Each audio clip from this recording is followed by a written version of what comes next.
दोस्तों नमस्कार, स्वागत है आप सभी का। आज की क्लास में हम लोग त्रिभुज के कुछ विशेष गुण जो त्रिभुज की प्रॉपर्टीज़ हैं उनको पढ़ेंगे और उन्हीं पर आधारित सवाल आते हैं। अगर आपको त्रिभुज नहीं पता है, कोण नहीं पता है, तो आप पुरानी वीडियो देख सकते हैं। पीछे वीडियो बिल्कुल बेसिक जीरो से शुरुआत की है। तो चलिए आज की वीडियो शुरू करते हैं त्रिभुज के गुण पर। तो ये त्रिभुज का पहला गुण है, किसी भी प्रकार का त्रिभुज हो। हम लोगों ने त्रिभुज के जितने भी प्रकार पढ़े हैं, अगर आपने नहीं पढ़े हैं तो आप पिछली वीडियो में देख सकते हैं। त्रिभुज के तीनों कोणों का योग 180 अंश होता है। कैसा भी त्रिभुज हो, न्यून कोण त्रिभुज हो, समकोण त्रिभुज हो, अधिक कोण त्रिभुज हो, समद्विबाहु, समबाहु, जो भी त्रिभुज हम लोगों ने पढ़े हैं, कोई भी प्रकार का त्रिभुज हो, उसमें उसके तीनों कोणों का योग कितना होता है? हमेशा 180 अंश का होता है। कोण P और कोण Q, कोण R, कोण P प्लस कोण Q प्लस कोण R बराबर 180 अंश। क्या होगा? 180 अंश। तो इस प्रॉपर्टी से आप क्या निकाल सकते हैं? अगर आपको कोई दो कोण पता है, कोण ये मान के चलिए 60 अंश का है और ये 70 अंश का, तो आप तीसरा कोण निकाल सकते हैं। इन दोनों का टोटल करेंगे और 180 से घटा देंगे, 7 6 13, 130 अंश इन दोनों का टोटल है, तो ये कोण हो जाएगा आपका 50 अंश का। ठीक है, ये त्रिभुज की पहली प्रॉपर्टी। त्रिभुज के तीनों कोणों का योग 180 अंश होता है। बिल्कुल सिंपल सा है, बिल्कुल शुरुआत से लेकर चल रहे हैं हम लोग त्रिभुज को। अगर आपको आता है तो आप छोड़ दीजिए, इसमें ये कहने की ज़रूरत नहीं है कि इतना सिंपल इतना सरल क्यों पढ़ा रहे हैं। बहुत से अभ्यर्थी स्टूडेंट ऐसे हैं जो पीईटी की तैयारी कर रहे हैं, यूपीटीईटी की कर रहे हैं या बेसिक्स पढ़ना चाह रहे हैं, तो उनके लिए ये इंपॉर्टेंट है, ज़रूरी है, वो सीख रहे हैं। अब देखिए, अब दूसरी विशेषता देखते हैं हम लोग त्रिभुज की। दूसरी विशेषता क्या होती है? बाह्य कोण सामने के दोनों कोणों के योग के बराबर होता है। तो पहले ये समझ लीजिए कि त्रिभुज में बाह्य कोण क्या होता है। त्रिभुज में बाह्य कोण क्या होता है? त्रिभुज में तीन भुजाएं होती हैं। तीनों भुजाओं में से आप किसी भी भुजा को आगे बढ़ाएं तो जो कोण बनेगा, देखिए मान के चलिए ये बीसी भुजा है, बीसी भुजा को हम यहाँ से आगे बढ़ाते हैं इस तरह से। ठीक है, त्रिभुज में बाह्य कोण क्या होता है? किसी भी भुजा को आगे बढ़ाने पर, किसी भी बिंदु पर आगे बढ़ाने पर, आप इस साइड भी आगे बढ़ा सकते हैं, ऐसे आगे बढ़ाने पर जो कोण बनता है, कौन सा कोण बन रहा है? ये तो त्रिभुज के अंदर का कोण है। बाह्य कोण ये बाहर ये कोण बन रहा है। आगे यहाँ से बढ़ाना है यहाँ, तो बाहर बढ़ाने के बाद जो ये कोण बनता है, ये त्रिभुज का बाह्य कोण या हिंदी में बहिष्ठ कोण इसको कहा जाता है। ठीक है, मान के चलिए इसको डी तक बढ़ाया गया, तो ये कोण ACD ये क्या है? त्रिभुज का बाह्य कोण है। इसी तरीके से ये कोण भी क्या है? बाह्य कोण है। तो क्या है? सामने के दोनों कोणों के योग के बराबर होता है। अब इसके सामने के दोनों कोण कौन से हैं? सामने के दोनों, यहाँ लिख लीजिए अंतःकोण, अंदर वाले कोणों के बराबर होता है। ठीक है, इसके बगल वाला तो ये सामने वाला तो नहीं। सामने के दोनों कोण कौन से हैं त्रिभुज के अंदर? एक ये कोण है और एक ये कोण है। ठीक, तो कोण अगर हम इसको कोण 3 नाम दे दें, और ये कोण 1 है, ये कोण 2 है, इसको 3 मत दीजिए, इसको 4 कर दीजिए, और ये त्रिभुज के अंदर एक कोण ये है 3। तो कोण 4 के सामने के दोनों कोण कौन से होंगे? कोण 1 और कोण 2। कोण 1 प्लस कोण 2 बराबर कोण 4 के। ठीक है, इसी तरीके से ये कोण अगर इसको 5 नाम दे दें, तो इसके सामने के दोनों कौन से हैं? कोण 1 और कोण 3। कोण 1 प्लस कोण 3 बराबर कोण 5 के। ठीक है, इनको इस तरफ बढ़ाए। अब भुजाओं को, किसी भी भुजा को बढ़ाया जा सकता है। ठीक है, मान के चलिए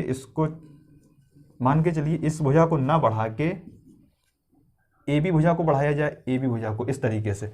ठीक है, AB भुजा को बढ़ा दिया गया। अब बाह्य कोण कौन सा बन रहा है? बाह्य कोण बन रहा है ये। तो मान के चलिए अगर ये कोण 5 है अब, तो कोण 5 बराबर किसके हो जाएगा? 1 और 2 के। अब यहाँ पे कोण 5 बराबर कोण 1 प्लस कोण 2 के होगा। ठीक है, इसमें हमने क्या किया? AB भुजा को यहाँ पर आगे बढ़ाया, तो एक ये बाह्य कोण बना। तो बाह्य कोण सामने के दोनों अंतःकोणों के योग के बराबर होता है। ठीक है, किसी भुजा को आप बढ़ा सकते हैं। इस भुजा को पहले हमने बढ़ाया था, तब ये कोण बना था, लेकिन ध्यान रखिए ये बाह्य कोण नहीं है। ये और ये क्या है? शीर्षाभिमुख कोण है। अगर आप शीर्षाभिमुख कोण नहीं जानते हैं तो आप पुरानी वीडियो देख सकते हैं। अब हम लोग देखते हैं तीसरी विशेषता आपके सामने लिखी हुई, बराबर भुजाओं के सामने के कोण बराबर होते हैं। जो साइड्स बराबर हैं उनके सामने का कोण, सामने का कोण क्या होता है पहले ही समझिए। मान के चलिए भुजा AB है, तो AB के सामने कोण क्या होगा? ये होगा। AC भुजा है, AC के एक ये साइड है AC भुजा के सामने कोण क्या होगा? ये कोण होगा। ठीक, कोण भी होगा। तो लिखा हुआ बराबर भुजाओं के सामने के कोण भी क्या होते हैं? बराबर होते हैं। मान के चलिए अगर दिया हो कि AB बराबर किसके हैं? BC। अगर मान के चलिए AB बराबर AC आपको दिया हुआ है सवाल में, AB भुजा किसके बराबर? AC। तो AB के सामने का कोण कौन सा है? कोण C। और AC के सामने का कोण कौन सा है? कोण B। तो कोण C बराबर कोण B के हो जाएगा। ठीक है, बराबर भुजाओं के सामने कोण ही बराबर करना है। अब मान के चलिए अगर इसी त्रिभुज में अगर ये दिया हो कि AB भुजा बराबर किसके हो? BC के। AB भुजा बराबर किसके है? BC के। ए बी भुजा कौन सी है, ए बी और बी सी ये है। अगर ए बी और बी सी बराबर हो जाए तब कौन से कोण बराबर होंगे, ए बी के सामने का कोण, ठीक देखिए ये है कोण सी, और बी सी के सामने का कोण कौन सा है, ये ऊपर कोण ए। ठीक, इसमें सामने के कोण बराबर करना है। तो बराबर भुजाओं के सामने के कोण बराबर होते हैं। अब मान के चलिए कि अगर तीनों भुजाएं बराबर हों, तो हम लोगों ने पढ़ा कि बराबर भुजाओं के सामने कोण क्या होते हैं, बराबर होते हैं। अगर तीनों भुजाएं बराबर हो जाएंगी तो कौन सा त्रिभुज होगा, समबाहु त्रिभुज। और उस स्थिति में तीनों कोण भी क्या हो जाएंगे, बराबर हो जाएंगे। और जब तीनों कोण बराबर होंगे तो हमको पहले से पता है कि त्रिभुज के तीनों कोणों का योग 180 अंश होगा। और तीनों कोण बराबर हैं तो तीनों कोण कितने अंश के हो जाएंगे, 60-60 अंश के। ठीक, समबाहु त्रिभुज में हम लोग ये चीज पढ़ चुके हैं। ठीक, इसका उल्टा भी सही है, बराबर भुजाओं के सामने के कोण क्या होते हैं, बराबर होते हैं। और इसका उल्टा क्या होगा, अगर कोई दो कोण बराबर है, मान के चलिए ये कोण और ये कोण बराबर हैं, ये कोण और ये कोण बराबर हैं, तो इनके सामने की भुजाएं भी क्या हो जाएंगी, बराबर हो जाएंगी। इस कोण के सामने की भुजा ये और इस कोण के सामने की भुजा ये, तो ये दोनों भुजाएं भी क्या हो जाएंगी, बराबर होंगी। अब चलिए हम लोग चलते हैं अगली विशेषता।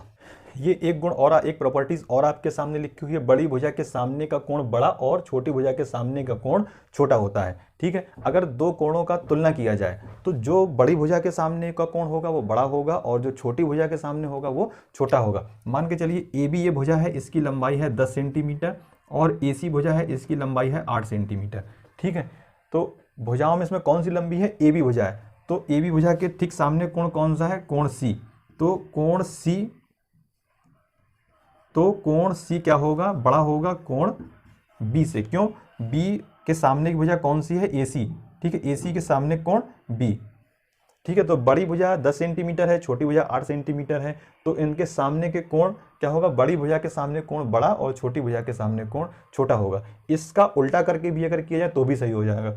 बड़े कोण के सामने की भुजा क्या होगी, बड़ी होगी और छोटे कोण के सामने की भुजा छोटी होगी। ठीक है, अब देखते हैं अगली विशेषता। ये प्रॉपर्टी जो आपके सामने लिखी हुई है, कोई भी दो भुजाओं का योग, त्रिभुज में कोई भी दो भुजाओं का अगर टोटल किया जाए तो तीसरी भुजा से क्या हमेशा बड़ा होगा। बहुत इंपॉर्टेंट है, इस पे आधारित आपके सवाल भी बन सकते हैं। अभी हम एक सवाल भी आपको बना के दिखाएंगे कि कैसे घुमा फिरा के सवाल बनाया जा सकता है।